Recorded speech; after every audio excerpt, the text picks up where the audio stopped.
is the Fujifilm GFX100 II that we're currently shooting on with the 55mm lens. Is it the best camera ever? Is that a bit of an exaggeration? Let's find out. Now, the problem with doing an overview of a modern day camera, especially one of the best, is there's just so much going on. So I mean, this is kind of my first impressions of it. I have seen it before, but I haven't really had my hands on it properly. I do absolutely love this grip. The texture, pretty nice. They're calling it by Shaman Tex leather. Feels nice. I wonder how it fares after a good while. If you've used this camera for a long time, let us know. Flipping round to the top, and I notice this section is now tilted a bit. They say 11 degrees, so you've got a bit of a better view on the top plate LCD there. 3 function buttons. They feel okay. I think they're going to be very, very handy. On, off, absolutely fine. In fact, let's turn it on so you can just see that boot up there. Of course, we can turn on the backlight and go through the options. Pretty happy there's a histogram in there and I can flick between it. That is cool. On this side, movie still switch, nice solid switch, very handy. And of course we've got the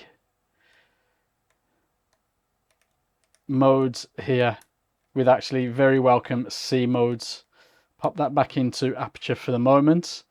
Now, this piece here, the EVF, is apparently improved. You can take this off and there is a plate to just leave it without, but I want to shoot with this 9.4 million dot 1x EVF with a 120 frame per second display frame rate, if I've got that right, in boost mode. It's supposed to be like looking through a really sharp TV. That's pretty cool. Of course, on the back here, we do have the 3-way tilt screen. Nice, solid. My favorite for still shooting. If you're using this in a studio too, that's absolutely fine. Brilliant. Nice open space here. No D-pad. Q button there. That dial feels okay. Everything feels, that's quite stiff, but not too bad. Drive. Business as usual if you've used Fujifilm cameras a lot, especially lately. Now, on this side, CF Express card and an SD slot there. On this side, an Ethernet port. And in here, mic jack, full HDMI, and USB. That feels okay. That's not too bad. On the bottom, we're getting, when we get into it, 235 batteries, which I've got loads of. This loaner came with a couple too. Nice solid strap points there. I will be putting my own strap there. That is actually pretty cool. Oh, notice that stayed on. Nice. Wonder how long that stays on for.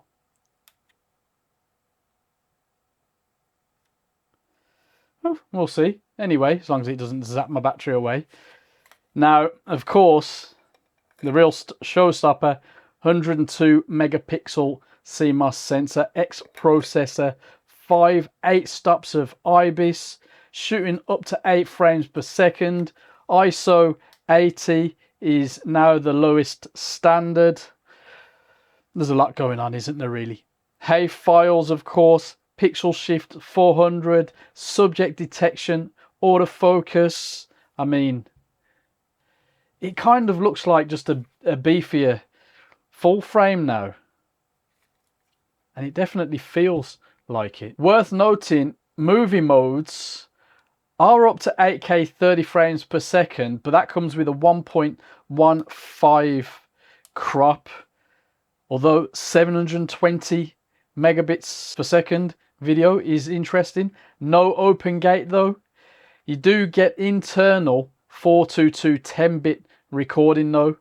F-Log 2, 14 stops dynamic range, compatible with Frame IO, and one that's really of interest to me, recording to external SSD via USB. Now that's something that is on my ultimate camera wish list. Well, to be fair, so is the HDMI, full HDMI. Yeah, there's a lot going on. There's absolutely just too much to talk about. We're going to throw on the 55mm. Well, of course, in the intro, we already have done that. And then see how we go. But look at that. Absolutely lovely. Yeah.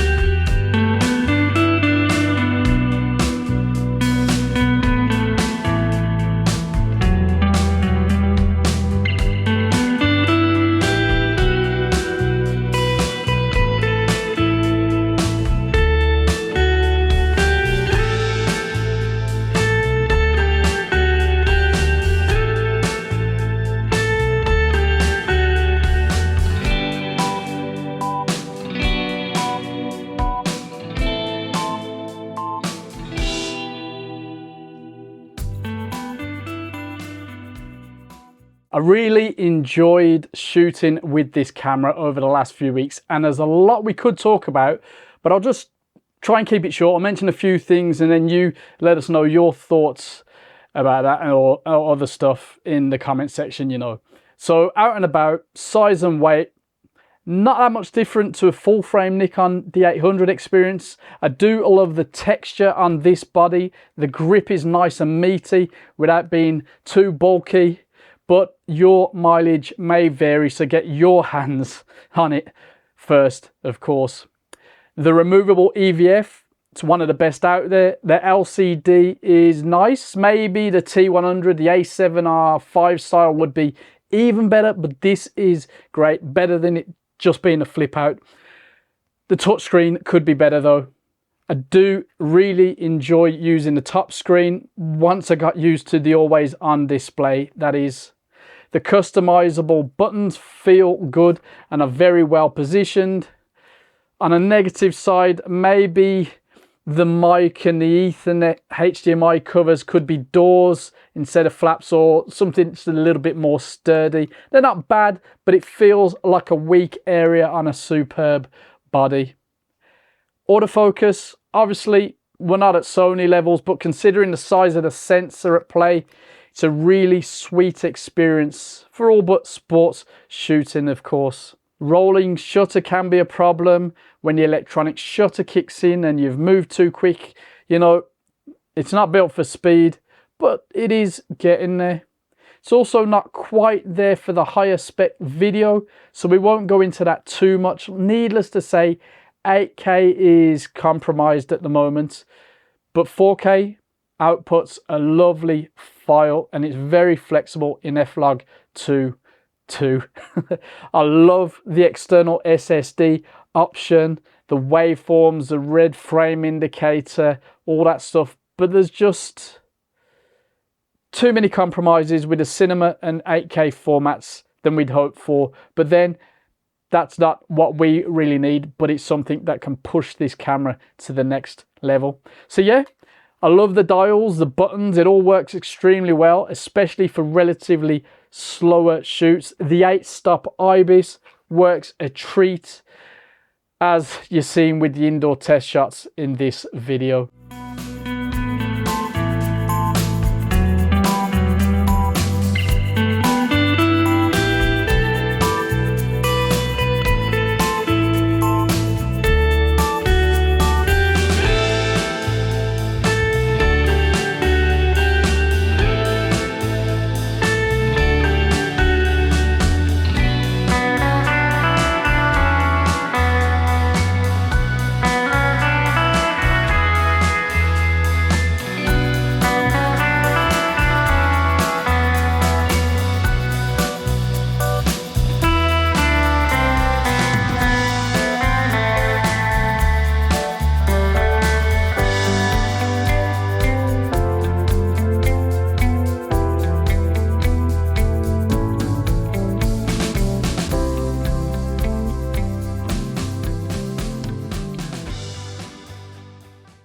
This 102 megapixel sensor produces amazing images, way more than we can express in these simple test shots, none of which have been cropped, but clearly you could crop in a lot and still get very usable shots for most general purposes. Let me put this back on before a fly gets in. Not that there's flies in the studio, but you know what I mean. We're seeing very sharp, very detailed image quality, as well as excellent color rendition and contrast. Dynamic range is great. You can really push and pull to your heart's content, especially in single shot mode. In burst mode, it's not as good as they may be marketed, but that's what we're here for, to say it as it is, in my case, on a street level. Let's call it 12-bit and still excellent once we hit 8 frames per second. High ISO is very important to me, and this performs surprisingly well. Finally, and most obviously, Fujifilm's amazing colors are here at their best across the X and GFX range perhaps. That was not an advert, that was a genuine personal commentary on the image quality. I mean, it is rather good, let's be honest.